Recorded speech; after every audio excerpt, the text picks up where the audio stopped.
Colombian President Ivan Duque, who was talking about Russia, obviously, and they are sending landmine experts into Ukraine to try and help them with that.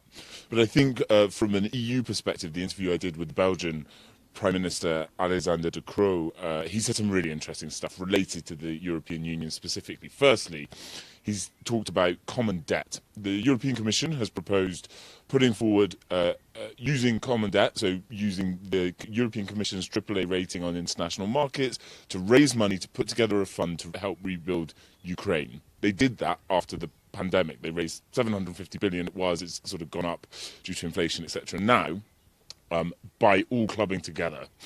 And that was a really, real shift in the European Union. And the suggestion is to do it again.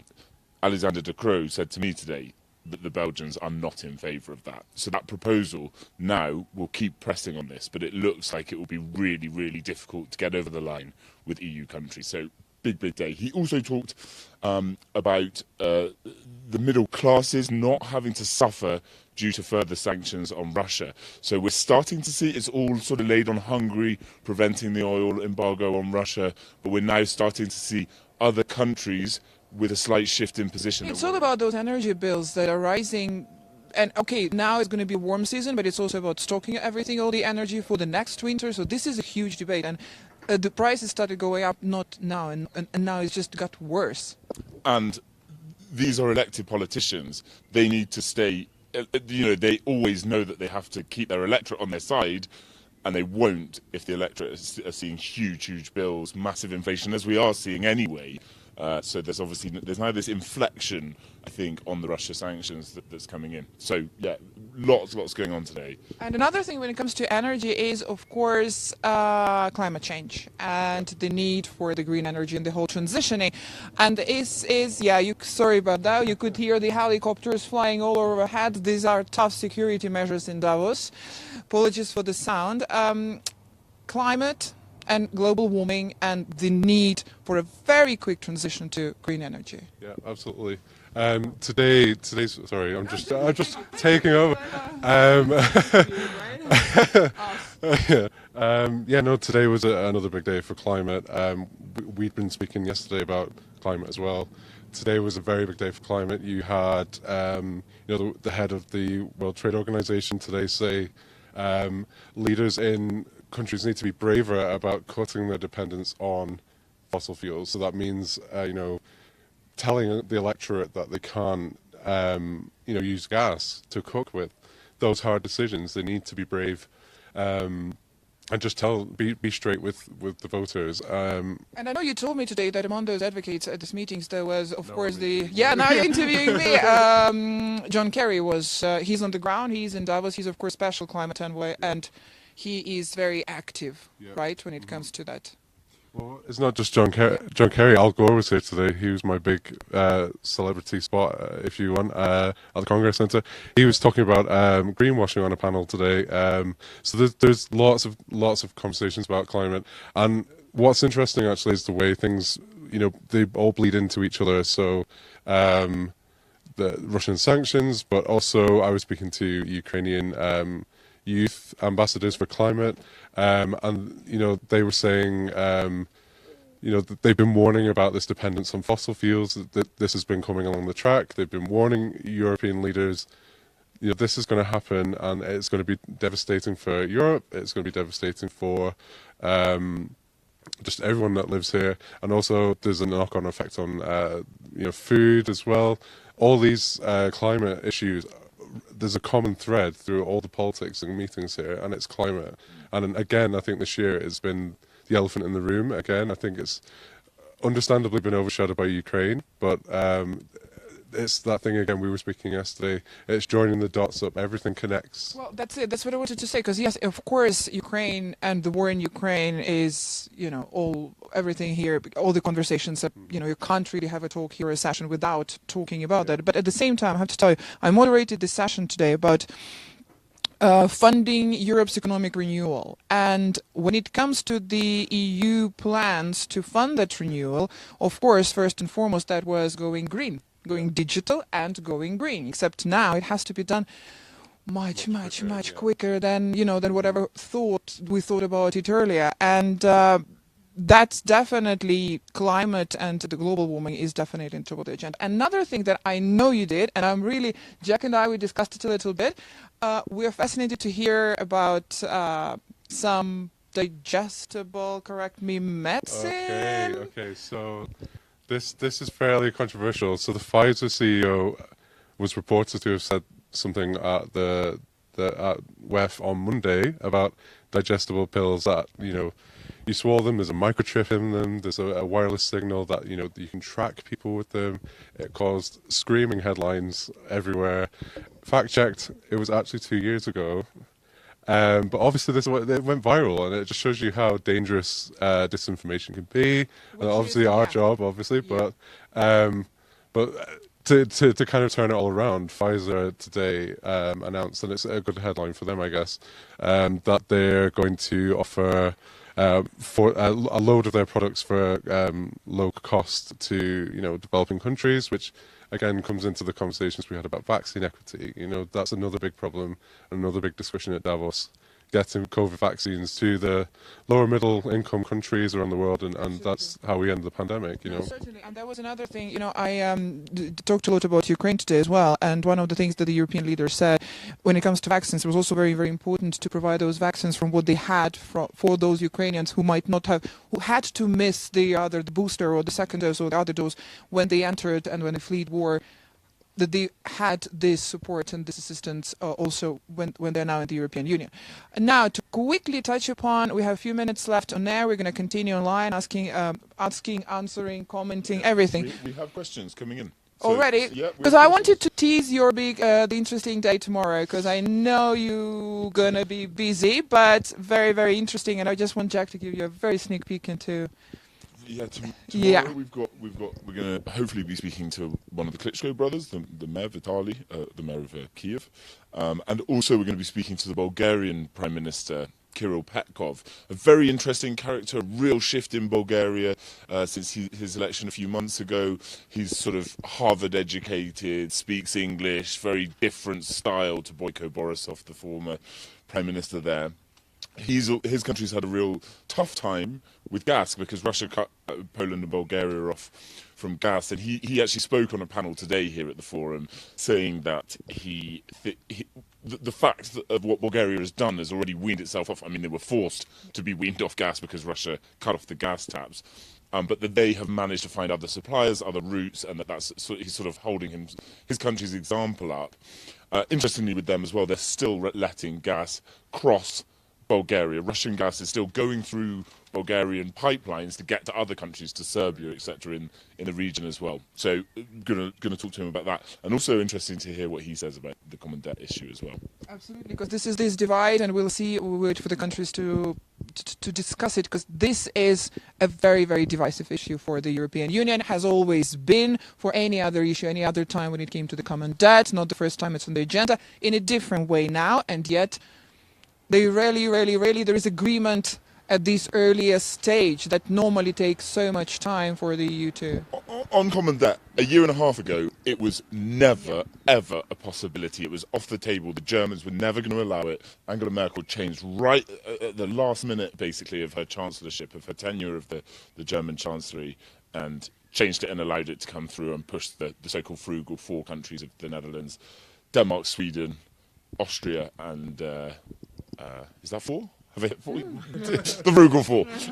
And they came on board already with it. But like I say, now we're starting to see other countries. And that's a big issue. This is an economic forum, actually. We sort of... I think this has been an interesting thing with Davos this year, is like often it's much more about the deals, it's much more about the economics, but because of such a huge political issue in Ukraine, I think perhaps politics is in some sense been a much more political forum than it ordinarily is, from my understanding. Absolutely, with lots of attention as well to the humanitarian side of it. So we will have another busy day tomorrow. We're going to see you with the After Hours tomorrow evening as well, to conclude the forum, to bring you some of those gossips and everything we have seen and heard and witnessed and been to. That's going to be for tomorrow. That's going to be for the last final day of this exceptional springtime, although it's very cold, Davos 2022.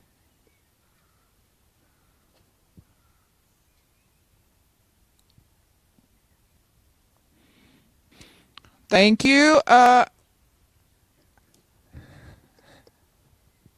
So we continue online, guys. Sorry, I just listened to, that's it, the studio's cut.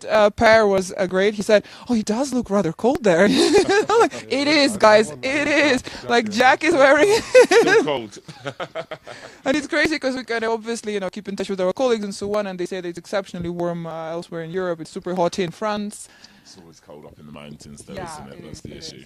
All right, bring those comments. Right, so I've got, as I said, I've got Yeah. some questions Take from. the mic. I'm not going to interview you. I'll do it. I'll put. This is a nice thing for me. I'll go back into my normal role, and I will. I'll bring some questions. So, firstly, on let's talk about climate. You were mentioning, David. So one of the questions that's come in from someone on social media from Belgium says, how can world leaders create a better dialogue with climate activists? That's interesting. They attend here.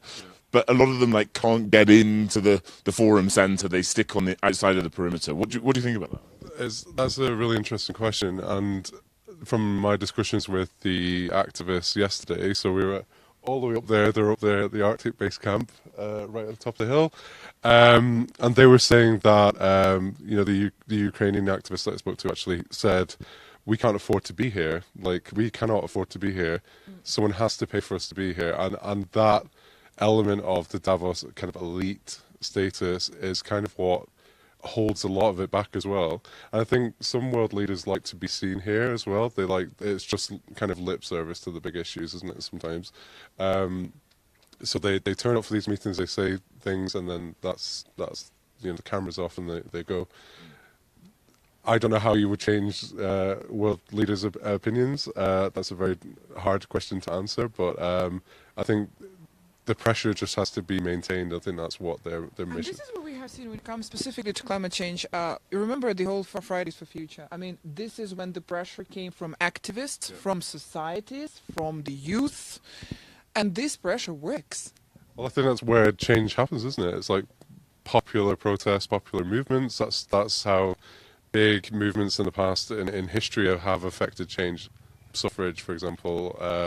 So I think that is where the change is going to happen. It's people, like Extinction Rebellion, people having really, strong protests, like gluing their hands to, London. Do you remember that? The London Underground trains and things like that. They're called Insulate Britain.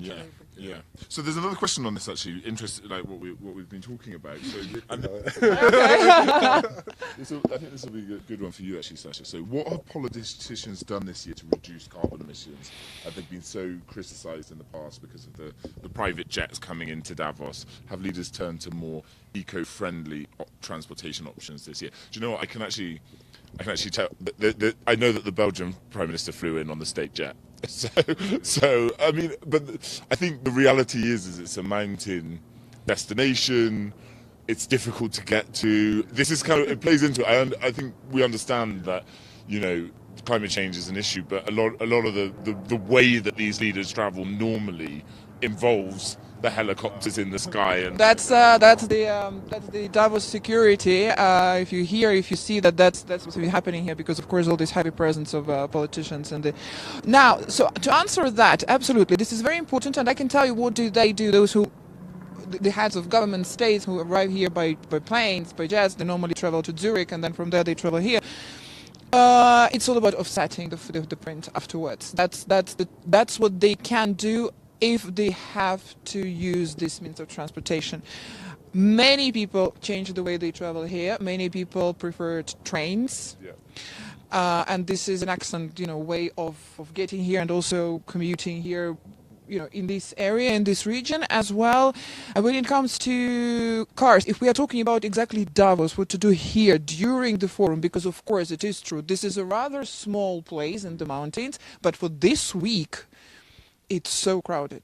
Yeah. Definitely. That's a completely different change for this particular town in the mountains. WEF team have been asked so many times what do they do on that. They also say that, mostly I can tell you that I can also admit the fact that everybody's trying to walk. That is true because it's not too far. When it comes to the footprint here in Davos for us, staying everybody, politicians, all of us, and then of course they try to push for hybrid and electric vehicles that are used here. Now, this is done right here. Apart from this, of course, then every government, every state, and then on national levels, on EU levels, and so on company levels, on corporate levels, then it's, of course, up to decision makers what to do. But it is true that the pressure is on. It has increased a lot, and they have to say how much, what do they do? They have to justify what do they do. And with this pressure, of course, they be held accountable for what they do here. Yeah, also in the media centre and the conference centres, the heating and all the, I think it's all, like a lot of, certainly the heating, I mean, maybe I'm missaying this, there's these sort of huge cylinder silo things with wood pellets, and that's being used, it's sort of sawdust that's crushed down that's used to heat or sort of, fuel all of that. So I suppose they're trying to do those things. Presumably it's also cost efficient for them as an organisation as well. I think that it will never go away, these accusations. The reality is that these people actually fly in this manner all the time. It's just the fact that they all do it at the same time to come here, which draws a ton of criticism, understandably. Absolutely. What do we have else? What other questions do we have? So Come on. there were some interesting questions here about the Metaverse. This one's for you, David. So this year's seen the Metaverse develop. I did not send that question, but I also want to know. Okay. So this is interesting because you and I went and checked out the Meta thing. Yeah, no, I wasn't. The question is, this year's seen the Metaverse develop across the world, and we tend to see it as a new playground with lots of possibilities. Can we imagine Davos meeting only in the Metaverse? Yes. That's a simple answer. I think I think you're either into the Metaverse or you're not. There's a lot of kind of people that are very skeptical, like Jack. But there's things that the Metaverse has been used for already. There's people got married in the Metaverse, bizarrely, and we did an article.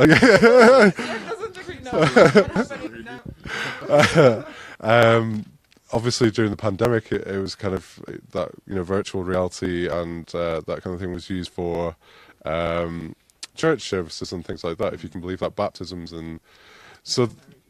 I mean, a lot of people scratch their head at that and think, why would you? Why would you go to a virtual wedding when you could go to another one? I think there's applications for it that there might not be, but in terms of the climate, actually, it might stop. If you can have it virtually, why not? If it helps the climate, that's one argument for that, I think. But let's talk about Meta though, about what happened over there. Yeah. So Meta has a promenade, a stand, and there was an event going on, so it was like a private event. We can go in, but outside they have this sort of a set of walls, and it's sort of green. And it's so you go up to it, and they give you a phone basically on a sort of handle thing. I don't know how to explain it. And they say, right, go in and check out the natural world. It's sort of a green jungle forest, and essentially what you do is you put the phone in it's sort of like a QR code, but it's like scratched sort of leaves or something. And what they're saying is, look, QR codes can be used in this sense. The thing that they say though is use this phone, we can discover the natural world, all of that. Look at where we are right now. I do not want to see this through my phone. It felt so bizarre to me that I was being suggested to experience the natural world. I mean, I do understand it that people live in cities that can learn about these things. I don't know, for me and we did a couple of things. There was a little tree bear or something. And then I know how phones work. It is interesting to try and make digital issues less invasive. I think that's what they're suggesting. To your point, that yesterday, I have a great picture of Jack but I don't know whether you've seen it or not. It's on my Twitter anyway if you want to go see it. We will take you tomorrow and you can try it. But I think for what we tried, for example, it's good for kids maybe to. It's more educational purposes. It's never going to replace this, is it? Seeing it in person. Yeah, but I have to say something here. I mean, Jack is being so skeptical here, and I know. I believe in progress, but I just feel like the messaging. To be honest, I just feel like the messaging was slightly odd. Yeah, of course. But I think it's also like, give it 2 years, maybe even less, and we're going to be sitting here and discussing. Yeah, absolutely, we're using it here and there. You know how it is. We're going to do Davos After Hours in the Metaverse. Absolutely, and that's very, very possible. And we do have a comment from YouTube, which we just actually touched upon here on John Kerry needs to get rid of his private jet. Fight climate, be a role model, the rich first.